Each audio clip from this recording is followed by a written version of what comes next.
Good afternoon.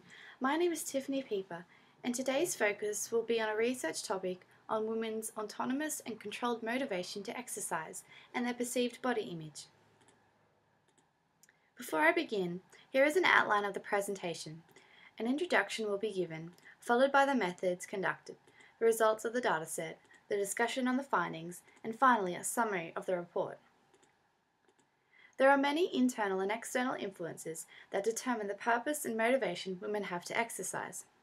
The media monumentally plays a significant role in women exercising and sets unrealistic goals in regards to their physique and body image. The imperative advertisement done by the media and other external influences focus on toning and thinning as the ideal body image, and this places immense pressure on women in society.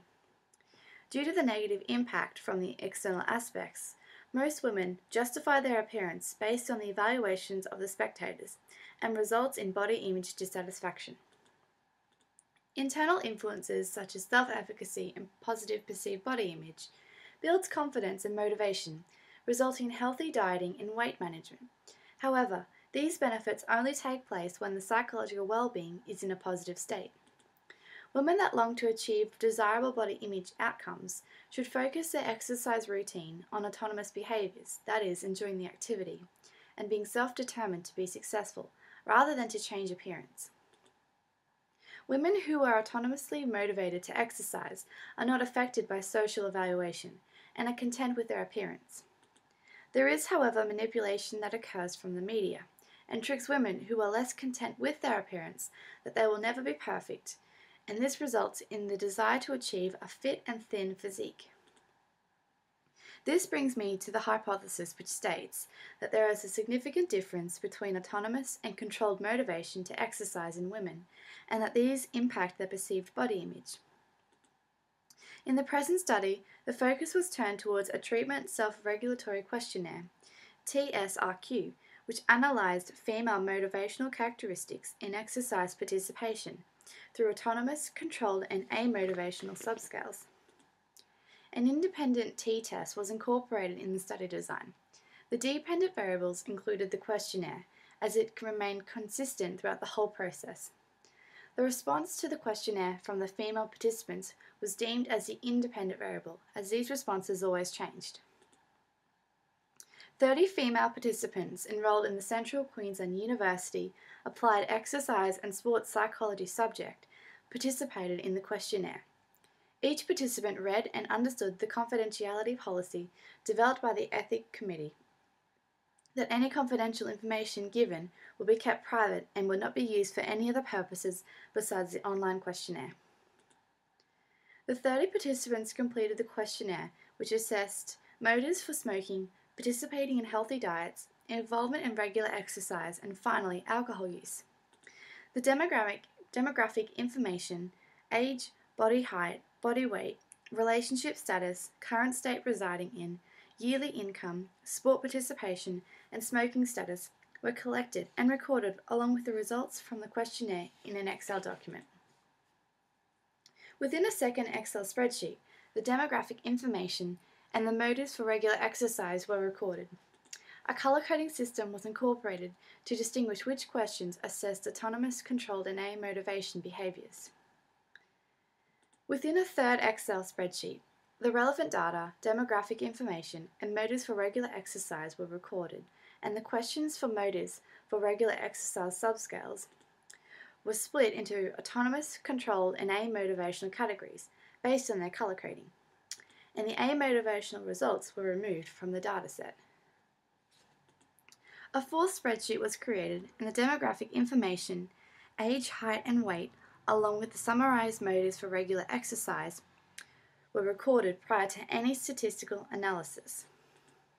Within a fifth Excel document, the autonomous and controlled motivation datasets were recorded, and the average of each participant's scores per question were totaled and recorded for both the autonomous and controlled motivation. Descriptive statistical analysis on the demographic information, autonomous and controlled motivation were conducted. A two-sample assuming equal variance t-test was incorporated on the autonomous and controlled motivational data to justify if a significant difference occurred. With this process, variable 1 consisted of the autonomous data. Variable 2 included the control data. Furthermore, a two-sample assuming equal variance t-test was performed on the aerobic and resistant training dataset located in the demographic information.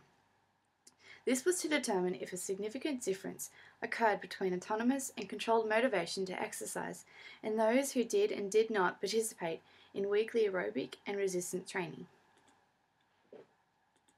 A significant difference occurred between autonomous and controlled motivation to exercise and supported the hypothesis.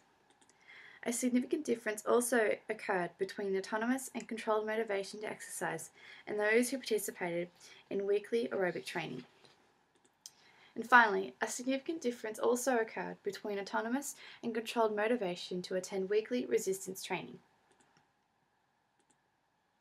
After completing the statistical analysis of the data, the 30 female university students revealed to show that there was a significant difference between autonomous and controlled motivation to exercise.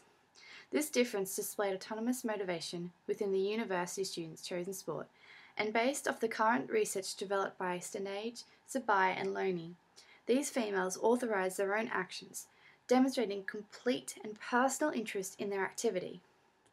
The results of the investigation and the research shows support to the hypothesis which states there is a significant difference between autonomous and controlled motivation to exercise in women, and that these impact their perceived body image.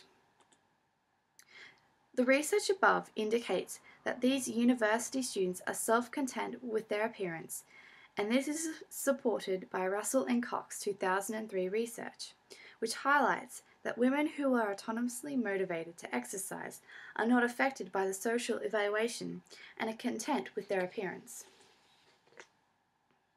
Furthermore, significant difference occurred between autonomous and controlled motivation in women who exercise on a weekly basis for aerobic and resistance training. Women constantly undertake numerous exercises in order to achieve the ideal body. Therefore, this significant difference is not surprising, as most female participants in this dataset displayed the initiative to exercise. The findings of this research project resulted in supporting the hypothesis, which stated there is a significant difference between autonomous and controlled motivation to exercise in women, and that these impact their perceived body image. Based on the finding discovered in this investigation, it is apparent that women attending the Central Queensland University enrolled in applied exercise and sports science are intrinsically motivated to participate in sport and are not majorly affected by the external influences.